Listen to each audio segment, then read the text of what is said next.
श्री कृष्णाय नमः। नमस्कार दोस्तों, स्वागत है आप सभी का हमारे यूट्यूब चैनल पावरफुल हिंदू धर्म में।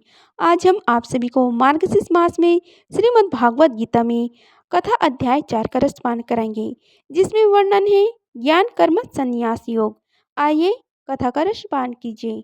श्री भगवान ने कहा, मैंने इस अविनाशी योग विद्या का उपदेश सृष्टि के आरंभ में विवस्वान सूर्यदेव को दिया था। विवस्वान ने यह उपदेश अपने पुत्र मनुष्यों के जन्मदाता मनु को दिया और मनु ने यह उपदेश अपने पुत्र राजा इक्ष्वाकु को दिया। हे परंताप अर्जुन, इस प्रकार गुरु शिष्य परंपरा से प्राप्त इस विज्ञान सहित ज्ञान को राज ऋषि ने विधि पूर्वक समझाया, किंतु समय के प्रभाव से वह परम श्रेष्ठ विज्ञान सहित ज्ञान इस संसार से प्रायः छिन्न भिन्न होकर नष्ट हो गया। आज मेरे द्वारा वही यह प्राचीन योग तुमसे कहने जा रहा हूँ, क्योंकि तू मेरा भक्त और प्रिय मित्र भी है, अतः तू ही इस उत्तम रहस्य को समझ सकता है। अर्जुन ने कहा, सूर्यदेव का जन्म तो सृष्टि के प्रारंभ में हुआ है और आपका जन्म तो अब हुआ है, तो फिर मैं कैसे समझूं कि सृष्टि के आरंभ में आपने इसे योग का उपदेश दिया था। श्री भगवान ने कहा, हे परंतप अर्जुन, मेरे और तेरे अनेक जन्म हो चुके हैं। मुझे तो वह सभी जन्म याद हैं, लेकिन तुझे कुछ भी याद नहीं है। यद्यपि मैं अजन्मा और अविनाशी समस्त जीवात्मा का परमेश्वर होते हुए भी अपनी अपर प्रकृति को अधीन करके अपनी पर प्रकृति से प्रकट होता हूँ। हे भारत, जब भी और जहाँ भी धर्म की हानि होती है और अधर्म की वृद्धि होती है, तब मैं अपने स्वरूप को प्रकट करता हूँ। भक्तों को उद्धार करने के लिए, दुष्टों को संपूर्ण विनाश करने के लिए तथा धर्म की फिर से स्थापना करने के लिए मैं प्रत्येक युग में प्रकट होता हूँ।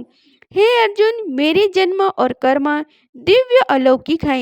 इस प्रकार जो कोई वास्तविक स्वरूप से मुझे जानता है, वह शरीर को त्याग कर इस संसार में फिर से जन्म को प्राप्त नहीं होता, बल्कि मुझे अर्थात मेरे सनातन धाम को प्राप्त होता है।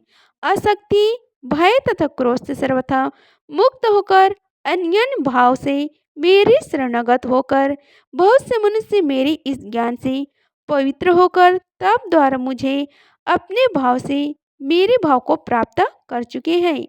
हे पृथ्वीपुत्र, जो मनुष्य जिस भाव से मेरी शरण ग्रहण करता है, मैं भी उसी भाव से अनुरूप उनको फल देता हूँ।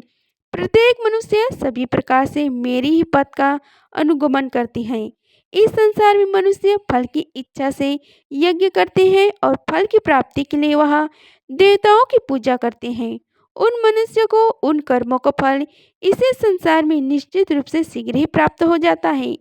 प्रकृति के दीर्घ गुणों सत रज तम के आधार पर कर्म को 4 विभागों में बांटा गया है: ब्राह्मण, क्षत्रिय, वैश्य और शूद्र। मैं मेरे द्वारा रचा गया इस प्रकार मानव समाज की कभी न बदलने वाली व्यवस्था का कर्ता होने पर भी तू मुझे अकर्ता ही समझ। कर्म के फल में मेरी आसक्ति न होने के कारण कर्म मेरे लिए बंधन उत्पन्न नहीं कर पाते। इस प्रकार से जो मुझे जान लेता है, उस मनुष्य के कर्म भी उसके लिए कभी बंधन उत्पन्न नहीं करते। पूर्व समय में भी सभी प्रकार के कर्म बंधन से मुक्त होने की इच्छा रखने वाले मनुष्य ने मेरी इस दिव्य प्रकृति को समझकर कर्तव्य कर्म करके मोक्ष की प्राप्ति की। इसलिए तू भी उन्हीं का अनुसरण करके अपने कर्तव्य का पालन कर। कर्म क्या है और अकर्म क्या है, इस विषय में बड़े से बड़े बुद्धिमान मनुष्य भी मोहग्रस्त रहते हैं। इसलिए उन कर्म को मैं तुझे भली भांति समझा कर कहूँगा, जिसे जानकर तू संसार के कर्म बंधन से मुक्त हो जाएगा। कर्म को भी समझना चाहिए तथा अकर्म को भी समझना चाहिए और विकर्म को भी समझना चाहिए, क्योंकि कर्म की सूक्ष्मता को समझना अत्यंत कठिन है।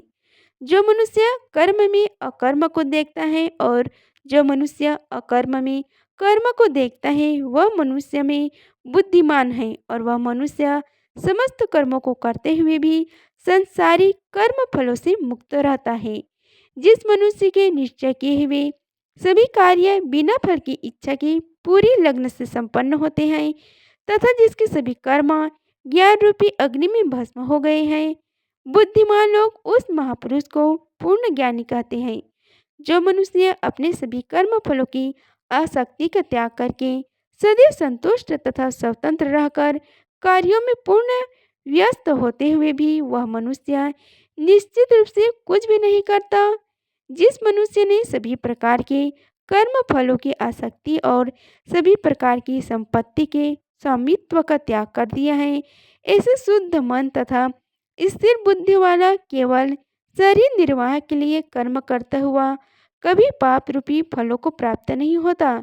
जो मनुष्य स्वतः प्राप्त होने वाले लाभ से संतुष्ट रहता है, जो सभी द्वंद्वों से मुक्त और किसी ईर्ष्या से नहीं करता, जो सफलता और असफलता में स्थिर रहता है, यद्यपि सभी प्रकार के कर्म करता हुआ कभी बंधता नहीं है, प्रकृति के गुणों से मुक्त हुआ तथा ब्रह्म ज्ञान में पूर्ण रूप से स्थित और अच्छी प्रकार से कर्म का आचरण करने वाले मनुष्य के सभी कर्म ज्ञान रूप ब्रह्म में पूर्ण रूप से विलीन हो जाते हैं।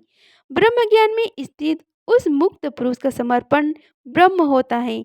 हवन की सामग्री भी ब्रह्म होती है, अग्नि में भी ब्रह्म होती है तथा ब्रह्म रूपी अग्नि में ब्रह्म रूपी कर्ता द्वारा जो हवन किया जाता है वह ब्रह्म ही होता है। जिसके कर्म ब्रह्म का स्पर्श करके ब्रह्म में विलीन हो चुके हैं, ऐसे महापुरुष को प्राप्त होने योग्य फल भी ब्रह्म ही होता है। कुछ मनुष्य अनेक प्रकार यज्ञ द्वारा देवताओं की भली भांति पूजा करते हैं और इस प्रकार कुछ मनुष्य परमात्मा रूपी अग्नि में ध्यान रूपी यज्ञ द्वारा यज्ञ का अनुष्ठान करते हैं। कुछ मनुष्य सभी ज्ञान इंद्रियों के विषय को संयम रूपी अग्नि में हवन करते हैं और कुछ मनुष्य इंद्रियों के विषय को इंद्रिय रूपी अग्नि में हवन करते हैं। कुछ मनुष्य सभी इंद्रियों को वश में करके प्राण वायु के कार्यों को मन के संयम द्वारा आत्मा को जगाने की इच्छा से आत्मयोग रूपी अग्नि में हवन करते हैं। कुछ मनुष्य धन संपत्ति के दान द्वारा, कुछ मनुष्य तपस्या द्वारा और कुछ मनुष्य अष्टांग योग के अभ्यास द्वारा यज्ञ करते हैं। कुछ अन्य मनुष्य वेद शास्त्रों का अध्ययन करके ज्ञान में निपुण होकर और कुछ मनुष्य कठिन व्रत का धारण करके यज्ञ करते हैं। बहुत से मनुष्य अपान वायु में प्राणवायु का उसी प्रकार प्राणवायु में अपान वायु का हवन करते हैं तथा अन्य मनुष्य प्राणवायु और अपान वायु की गति को रोककर समाधि में प्रवृत्त होते हैं। कुछ मनुष्य भोजन को कम करके प्राणवायु को प्राणवायु में ही हवन किया करते हैं। ये सभी यज्ञ करने वाले योग्यों को अर्थ जानने के कारण सभी पाप कर्मों से मुक्त हो जाते हैं। हे कुरुश्रेष्ठ अर्जुन, यज्ञों के फल रूपी अमृत को चखकर यह सभी योगी सनातन पर ब्रह्म परमात्मा को प्राप्त होते हैं और यज्ञ को न करने वाले मनुष्य तो इस जीवन में भी सुख पूर्वक नहीं रह सकते, तो फिर अगले जीवन में कैसे सुख को प्राप्त हो सकते हैं। इसी प्रकार और भी अनेक प्रकार के यज्ञ वेदों की वाणी में विस्तार से कहे गए हैं। इस तरह उन सबको कर्म से उत्पन्न होने वाले जानकर तू कर्म बंधन से हमेशा के लिए मुक्त हो जाए। हे परतप अर्जुन, धन संपत्ति के द्वारा किए जाने वाले यज्ञ की अपेक्षा ज्ञान यज्ञ अत्यंत श्रेष्ठ है तथा सभी प्रकार के कर्म ब्रह्म ज्ञान में पूर्ण रूप से समाप्त हो जाते हैं। यज्ञों के उस ज्ञान को तू गुरु के पास जाकर समझने का प्रयत्न कर। उनके प्रति पूर्ण रूप से शरणागत होकर सेवा करके विनीत भाव से जिज्ञासा करने पर वे तत्वदर्शी ब्रह्मज्ञानी महात्मा तुझे उस तत्व ज्ञान का उपदेश करेंगे। हे पांडुपुत्र, उस तत्व ज्ञान को जानकर फिर तू कभी इस प्रकार के मोह को प्राप्त नहीं होगा तथा इस जानकार के द्वारा आचरण करके तू सभी प्राणियों में अपना ही आत्मा का प्रसार देकर मुझ परमात्मा में प्रवेश कर पाएगा।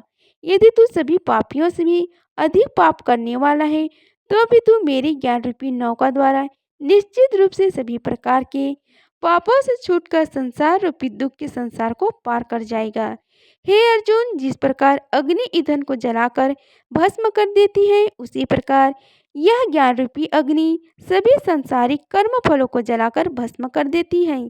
इस संसार में ज्ञान के समान पवित्र करने वाला निसंदेह कुछ भी नहीं है। इस ज्ञान को तू स्वयं अपने हृदय में योग की पूर्णता के समय अपने ही आत्मा में अनुभव करेगा। जो मनुष्य पूर्ण श्रद्धावान है और जिसने इंद्रियों को वश में कर लिया है, वही मनुष्य दिव्य ज्ञान को प्राप्त होकर वह तत्क्षण भगवत प्राप्ति रूपी परम शांति को प्राप्त हो जाता है। जिस मनुष्य को शास्त्रों का ज्ञान नहीं है, शास्त्रों पर श्रद्धा नहीं है और शास्त्रों को शंका की दृष्टि से देखता है, वह मनुष्य निश्चित रूप से भ्रष्ट हो जाता है। इस प्रकार भ्रष्ट हुआ संशयग्रस्त मनुष्य न तो इस जीवन में और न ही अगले जीवन में सुख को प्राप्त होता है। हे धनंजय, जिस मनुष्य ने अपने समस्त कर्म के फलों का त्याग कर दिया है और जिसके दिव्य ज्ञान द्वारा समस्त संशय मिट गए हैं, ऐसे आत्मपरायण मनुष्य को कर्म कभी नहीं बांधते। अतः हे भारतवंशी अर्जुन, तू अपने हृदय में स्थित इस अज्ञान से उत्पन्न अपने संशय को ज्ञान रूपी शस्त्र से काट और योग्य में स्थित होकर युद्ध के लिए खड़े हो जा। इस प्रकार उपनिषद, ब्रह्म विद्या तथा योग शास्त्र रूप श्रीमद् भागवत गीता की श्री कृष्ण अर्जुन संवाद में दिव्य ज्ञान योग ज्ञान नाम का चौथा अध्याय संपूर्ण हुआ। हरिओम तत्सत। अगर आप सभी को हमारी वीडियो अच्छी लगी होगी तो वीडियो को लाइक कीजिए, चैनल को सब्सक्राइब कीजिए और कमेंट बॉक्स में ओम नमो भगवते वासुदेवाय लिखिए। धन्यवाद। मिलते हैं अगले वीडियो में, तब तक के लिए जय श्री राधे कृष्णा।